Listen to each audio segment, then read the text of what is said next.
नमस्कार विद्यार्थी मित्रमैत्रिणींनो, आज आपण आजच्या व्हिडिओमध्ये वित्तीय नियोजन याविषयी चर्चा करणार आहोत.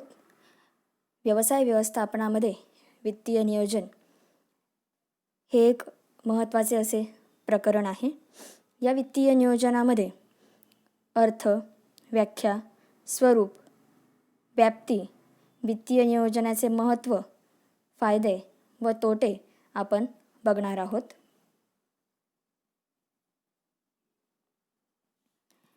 वित्तीय नियोजन यामध्ये सर्वप्रथम आपण नियोजन बघूया. नियोजन हा व्यवसायाचा पाया आहे. नियोजनाशिवाय व्यवसाय सुरू होऊ शकत नाही. वित्तीय नियोजनाच्या कार्यक्रमामध्ये कोणत्या साधनापासून किती निधी उभा करायचा, निधी उभारणीबरोबरच तिचा वापर, संगोपन, सुरक्षितता व वृद्धी इत्यादी सर्व गोष्टींचा समावेश वित्तीय नियोजनात होतो. वित्तीय नियोजन ही सतत चालणारी प्रक्रिया आहे. थोडक्यात कोणत्याही व्यवसाय संस्थेमध्ये वित्तीय नियोजन हा सर्वात महत्त्वाचा असा भाग आहे. सर्वप्रथम नियोजन असेल तरच ती व्यवसाय संस्था तिचं कामकाज योग्य प्रकारे पूर्णत्वास नेऊ शकते.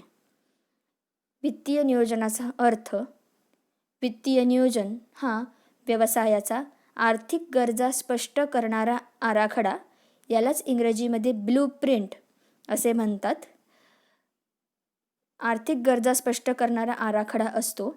वित्तीय अधिकारी आणि इतर विभाग प्रमुख हा आराखडा डोळ्यासमोर ठेवून आपापल्या विभागाच्या कार्याची आखणी करतात. यामध्ये वित्तीय नियोजनाच्या अर्थामध्ये सांगितलेलं आहे की आर्थिक गरजा स्पष्ट करणारा आराखडा म्हणजेच भविष्यामध्ये काय आर्थिक गरजा उद्भवू शकतात आणि त्याचे अगोदरच केलेले नियोजन म्हणजेच वित्तीय नियोजन. प्रत्येक विभाग प्रमुख, प्रत्येक अधिकारी हे उद्दिष्ट डोळ्यासमोर ठेवून आपल्या आपल्या विभागाच्या कार्याची आखणी करतात. वित्तीय नियोजनाची व्याख्या. सर्वप्रथम एल्झा सोलमन यांच्या मते स्थूलमानाने पाहिले तर एखाद्या संस्थेच्या एकूण आर्थिक आराखड्याचे सादरीकरण म्हणजेच आर्थिक नियोजन किंवा वित्तीय नियोजन. संकुचित दृष्टिकोनातून पाहिले तर ठराविक क्षेत्रातील नियोजित गोष्टी प्रत्यक्षात आणण्यासाठी लागणाऱ्या आर्थिक गरजा ठरविणे यालाच आर्थिक नियोजन म्हणता येईल. त्यानंतर वॉकर आणि बॉर्न यांनी दिलेली व्याख्या. आर्थिक नियोजनात केवळ आर्थिक कार्यांचाच समावेश होतो. त्यामध्ये संस्थेची आर्थिक उद्दिष्टे, धोरणे आणि अर्थव्यवस्थापकीय पद्धती ठरवणे एवढ्याच गोष्टी येतात. थोडक्यात वित्तीय नियोजन म्हणजे व्यवसायाचे आर्थिक नियोजन करणे, व्यवसायामध्ये उद्भवणाऱ्या भविष्यात येणारे संकटे, भविष्यात येणाऱ्या ज्या काही अडचणी आहे किंवा भविष्यात ज्या काही संधी निर्माण होतील याचा अगोदरच अंदाज घेऊन त्यासाठी आर्थिक नियोजन करणे म्हणजेच वित्तीय नियोजन. वित्तीय नियोजनाचे स्वरूप व व्याप्ती. यामध्ये सर्वप्रथम आपण वित्तीय नियोजनाचे स्वरूप बघूया. त्यामध्ये वित्तीय नियोजन हे उद्दिष्टाभिमुख असते. नियोजन करणे हे अंतिम उद्दिष्ट नाही, तर नियोजन करून उद्दिष्ट प्राप्ती करणे हा व्यवसायाचा मुख्य हेतू असला पाहिजे. इच्छित ध्येय प्राप्तीसाठी योग्य ते नियोजन करणे आणि त्या माध्यमातून व्यवसायाचे जे काही अंतिम उद्दिष्ट आहे हे प्राप्त करणे असं व्यवसायाचं नियोजन असायला हवं. अशा प्रकारे जर व्यवसायाचं नियोजन असेल तर व्यवसाय अधिकाधिक नफा प्राप्त करू शकते किंवा तिची ठरवलेली जी काही उद्दिष्ट आहे ती पूर्णत्वास नेऊ शकते. त्यानंतर विवेकपूर्ण बौद्धिक प्रक्रिया. वित्तीय नियोजन ही एक बौद्धिक व विवेकपूर्ण प्रक्रिया आहे. यामध्ये कल्पकता, दूरदृष्टी, अनुमान क्षमता आवश्यक आहे. अभ्यासाच्या आधारावर नियोजन हे करायला हवे. नियोजनामध्ये साधारणतः अंदाजपंचे जर नियोजन केले तर त्या नियोजन भविष्यात खोटे ठरू शकते आणि यामुळे व्यवसायाला मोठ्या प्रमाणात तोटा होऊ शकतो. त्यामुळे ही एक विवेकपूर्ण अशी बौद्धिक प्रक्रिया आहे. त्यानंतर वित्तीय गरजांचा अंदाज घेणे. व्यवसायाच्या सध्याच्या आणि भविष्यकाळात काय वित्तीय गरजा असू शकतात याचा अंदाज घेणे म्हणजेच आर्थिक नियोजन आहे. कंपनीसाठी एकूण भांडवलाचा अंदाज घेणे. कंपनीजवळ सध्या जी काही भांडवल क्षमता आहे त्यामध्ये कंपनी तिचं उद्दिष्ट पूर्ण करू शकते आहे किंवा नाही, किंवा भविष्यात कंपनीला अधिक किती भांडवलाची आवश्यकता असू शकते आहे, हा अंदाज, या वित्तीय गरजांचा अंदाज येथे घेणं म्हणजेच वित्तीय नियोजन. त्यानंतर जास्तीत जास्त नफ्याचे उद्दिष्ट. वित्तीय नियोजनाचा मुख्य उद्देश म्हणजेच जास्तीत जास्त नफ्याचे उद्दिष्ट, याला नफा अधिक्यकरण असेही म्हणतात. वित्तीय नियोजनात नफा निर्मिती क्षमतेस अधिक प्राधान्य दिलेले आहे, जेणेकरून व्यवसायामध्ये जे काही उपलब्ध भांडवल आहे, जो काही उपलब्ध पैसा आहे, हा गुंतवून व्यवसाय संस्थेस कसा अधिक परतावा मिळेल हे वित्तीय नियोजनाच्या माध्यमातून ठरवले जाते. हे होते वित्तीय नियोजनाचे स्वरूप. ही एक उद्दिष्टाभिमुख प्रक्रिया आहे, बौद्धिक अशी प्रक्रिया आहे. यामध्ये वित्तीय नियोजनामध्ये वित्तीय गरजांचा अंदाज घेतला जातो आणि वित्तीय नियोजनाच्या माध्यमातून जास्तीत जास्त नफ्याचे उद्दिष्ट ठेवले जाते. त्यानंतर वित्तीय नियोजनाची व्याप्ती. वित्तीय नियोजनामध्ये आर्थिक गरजांचा अंदाज घेतला जातो. यामध्ये वित्त व्यवसायामध्ये कुठून येणार, किती दराने मिळणार, त्यासाठी काय अटी शर्ती आहे, या सर्वांचा अंदाज या वित्तीय नियोजनामध्ये घेतला जातो. व्यवसायामध्ये जर वित्त उपलब्ध होणार असेल कर्जाच्या माध्यमातून, कर्ज रोख्यांच्या माध्यमातून, तर कधी ना कधी कंपनीला ते परतफेडही करावेच लागते. भागांच्या माध्यमातून जर कंपनीने वित्त उभारले असेल तर भागधारकांना लाभांश द्यावा लागतो. तर या सर्व गोष्टींचे नियोजन वित्तीय नियोजनाच्या माध्यमातून करावे लागते. त्यानंतर निधींचे संकलन. यामध्ये निधींच्या मोठ्या प्रमाणावर संकलनासाठी भांडवल बाजाराची आणि विविध वित्त पुरवठ्यांची व्यवसायाला प्रत्येक ठिकाणी तेथे निधी गोळा करण्यासाठी माहिती असणं आवश्यक आहे. मगाशीच सांगितल्याप्रमाणे कंपनी कर्ज रोख्यांच्या माध्यमातूनही भांडवल गोळा करू शकते, भाग विक्री करूनही भांडवल उभारू शकते किंवा कर्ज घेऊनही भांडवल उभारू शकते आहे, निधींचं संकलन करू शकते आहे. कंपनीने, व्यवसाय संस्थेने येथे निश्चित करायचं आहे की कोणता मार्ग हा योग्य असणार आहे आणि कोणता मार्ग हा कंपनीला परवडणारा असणार आहे. त्यानंतर तिसरा आहे निधीचा वापर.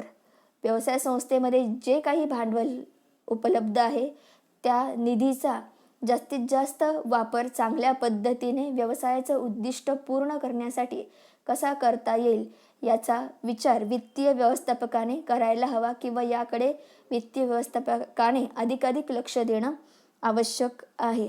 तरच जो पैसा व्यवसायामध्ये गुंतवलेला आहे त्याचा अधिकाधिक परतावा व्यवसाय संस्थेला मिळणार आहे. हे बघितले आपण वित्तीय नियोजनाची व्याप्ती. आर्थिक गरजांचा अंदाज घेणे, निधींचे संकलन करणे आणि त्याचबरोबर निधीचा योग्य असा वापर करणे. यामध्ये आपण बघूया वित्तीय नियोजनाचे महत्त्व. वित्तीय नियोजन हे वित्त व्यवस्थापनातील महत्त्वाची अशी प्रक्रिया आहे. वित्तीय नियोजनाचे महत्त्व विविध पद्धतीने व्यवसाय संस्थेस व्यवस्थापनास प्राप्त होतात. यामध्ये सर्वप्रथम वित्तीय नियोजनाचं महत्त्व आहे भांडवलाची सुरक्षितता. वित्तीय नियोजनामुळे योग्य असं नियोजन केल्यामुळे भांडवलास सुरक्षितता प्राप्त होते आहे. भांडवल योग्य पद्धतीने गुंतवलं जात आहे, त्याचा चांगला परतावा हा मिळतो आहे. गुंतवणुकीचे किंवा मालमत्तेचे जे काही मूल्य आहे ते सुरक्षित राहते आहे फक्त वित्तीय नियोजनामुळे. त्यानंतर नित्य कामकाजात बचत व समन्वय. योग्य आर्थिक नियोजनामुळे अकारण जो काही खर्च होतो आहे तो कमी होतो आहे किंवा होत नाही आहे. यामुळे कामकाजातही बचत होते आहे, वेळेतही बचत होते आहे, श्रमातही बचत होते आहे आणि शिवाय वित्तही पैसाही येथे विनाकारण खर्च होत नाही आणि एकूणच सर्व गोष्टींमध्ये समन्वय साधला जातो आहे. तंत्रज्ञानातील विकास, वाढते व्याजदर, स्पर्धा इत्यादी कारणांमुळे व्यवस्थापनात कामकाजातील अनेक घटकांचा योग्य समन्वय करावा लागतो आणि तो केवळ वित्तीय नियोजनामुळेच शक्य होतो. त्यानंतर किमतीच्या पातळीतील बदल.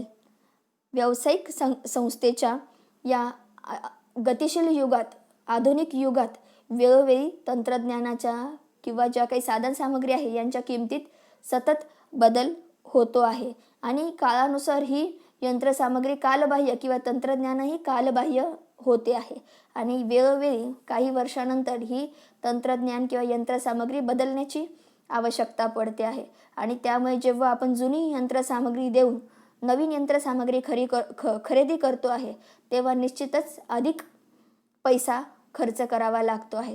तर त्यासाठी अगोदरच वित्तीय नियोजन करून ठेवले, अगोदरच जर काही व्यवस्था त्यासाठी करून ठेवली तर हा जो काही किंमत पातळीतील बदल आहे तो व्यवसाय संस्था सहज झेलू शकते.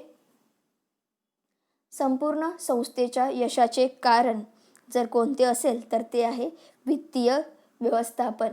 वित्तीय व्यवस्थापन हा व्यवसाय संस्थेचा पाया आहे. याच्या आधारावरच व्यवसाय संस्था तिचे सर्व जी काही कामे आहे ती पूर्ण करू शकते आहे. सार्वजनिक क्षेत्राचा झपाट्याने विस्तार.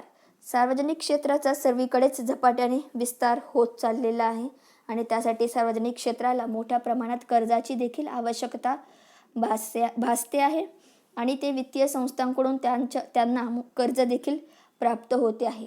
त्याचबरोबर खाजगी क्षेत्रांना देखील कर्जाची आवश्यकता असते आहे आणि सार्वजनिक क्षेत्राच्या तुलनेने खाजगी क्षेत्राला थोडा कमी प्रमाणात कर्जाचा पुरवठा होत असतो आणि यासाठी त्यांनी त्यांचे वित्तीय नियोजन योग्य प्रकारे करणे आवश्यक आहे.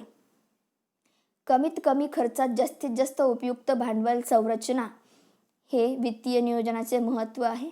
कमीत कमी खर्चात जास्तीत जास्त उपयुक्त भांडवल संरचना केली तर व्यवसाय संस्थेला कमीत कमी खर्चात आणि कमीत कमी जोखमीमध्ये चांगला परतावा, चांगला नफा येथे प्राप्त होऊ शकतो. आणि शेवटी कृतीची एकात्मता. या माध्यमातून वित्तीय नियोजनातून कृतींसाठी दिशा मिळते आहे. वित्तीय नियोजनातून संस्थेची धोरणं, उद्दिष्ट, कार्यपद्धती या सर्वांमध्ये एकात्मता निर्माण होते आहे. सर्व कार्य एका दिशेने, एका पद्धतीने आणि समन्वय साधून चांगल्या पद्धतीने पूर्ण होत आहेत आणि ते फक्त वित्तीय नियोजनामुळेच. अशा प्रकारे वित्तीय नियोजनाचे व्यवसाय संस्थेस विविध फायदे देखील आहेत. त्यातील काही फायदे आपण येथे बघूया. पहिलं, वित्तीय नियोजन जर चांगल्या प्रकारे केलं तर त्यामुळे व्यवसायातील अनिश्चितता आणि जोखीम ही कमी होते. त्यानंतर कामकाजास दिशा मिळते आहे. नफा अधिकीकरण. व्यवसाय संस्थेमध्ये जे काही भांडवल गुंतवलेलं आहे त्यामध्ये अधिक परतावा हा मिळतो आहे. निधीचा सातत्यपूर्ण पुरवठा व्यवसाय संस्थेमध्ये होतो आहे. निधीचा कधीही व्यवसाय संस्थेमध्ये तुटवडा जाणवत नाही आहे जर व्यवसाय संस्थेमध्ये चांगल्या प्रकारचे वित्तीय नियोजन असेल तर. यामध्ये जोखीमही कमी असते आहे, शिवाय खर्चही कमीत कमी असतो आहे. वित्तीय नियोजनामुळे कामकाजातील कार्यक्षमता चांगल्या पद्धतीने येथे दिसून येते आहे. कामकाज चांगल्या तऱ्हेने पूर्ण होत आहे, कुठल्याही प्रकारचा अडथळा न येता. आणि शिवाय नियंत्रण, वित्तीय नियोजनामुळे नियंत्रणाचाही एक चांगल्या प्रकारचा निकष तयार होतो आहे. यामुळे संस्था विविध तिच्या कामकाजावर नियंत्रण ठेवू शकते आहे आणि हे सर्व काही वित्तीय नियोजनामुळे शक्य झालेलं आहे. हे आपण बघितले येथे वित्तीय नियोजनाचे फायदे. अनिश्चितता आणि जोखीम कमी होते, कामकाजास दिशा मिळते आहे, नफा अधिक प्राप्त होतो आहे, निधीचा सातत्यपूर्ण पुरवठा असतो आहे व्यवसाय संस्थेमध्ये, जोखीम तसेच खर्च कमी प्रमाणात असता आहेत, कामकाजातील कार्यक्षमता चांगल्या पद्धतीने निर्माण होते आहे आणि विविध कार्यांवरती नियंत्रण ठेवणे शक्य होतं आहे. तसेच वित्तीय नियोजनाचे काही तोटे व काही मर्यादा देखील आहे. यामधील काही तोटे असे: प्रथम, काल्पनिक अंदाज. आर्थिक नियोजन हे आपण अगोदरच ठरवतो आहे, जेणेकरून ते भविष्यात घडेल असं आपण अपेक्षा करतो आहे. मागील अनुभवावरून, मागील अंदाजपत्रकावरून आपण वित्तीय नियोजन तयार करतो आहे. तर हा काल्पनिक अंदाज असू शकतो आहे आणि कधी हा काल्पनिक अंदाज चुकीचाही ठरू शकतो आहे. दुसरं, चुकांची शक्यता. नियोजनामध्ये चुका या होऊ शकत आहे. अगदीच 100% केलेलं नियोजन हे प्रत्यक्षात येईल असं होण्याची परिस्थिती फार कमी वेळेस निर्माण होऊ शकते आहे. त्यानंतर बदलते पर्यावरण. व्यावसायिक परिस्थिती, राजकीय परिस्थिती, अर्थव्यवस्थेतील वेगवेगळे बदल, यामुळे वेगवेगळ्या जे काही पर्यावरण आहे, व्यवसायाच्या आजूबाजूचे जे काही घटक आहे ते सतत बदलते आहे आणि याचा परिणाम देखील वित्तीय नियोजनावरती कुठे ना कुठेतरी होत असतो आणि हा देखील वित्तीय नियोजनाचा एक तोटा आहे. वित्तीय नियोजन हे गृहीतांवर आधारित असे नियोजन आहे आणि हे गृहीत चुकीचे देखील ठरू शकत आहेत किंवा हे गृहीत प्रत्यक्षात येऊ शकत नाही आणि हा देखील एक वित्तीय नियोजनाचा तोटा असणार आहे. त्यानंतर व्यवस्थापनातील अडचणी. जर व्यवस्थापनात काही समस्या निर्माण झाली, काही अडचणी निर्माण झाल्या, अंतर्गत घटकांमुळे जर नियोजन बिघडले तरी देखील त्याचा परिणाम वित्तीय नियोजनावर होणार आहे आणि यामुळे वित्तीय नियोजनात तोटा किंवा वित्तीय नियोजनाला मर्यादा येणार आहे. शेवटी अंमलबजावणीला विरोध.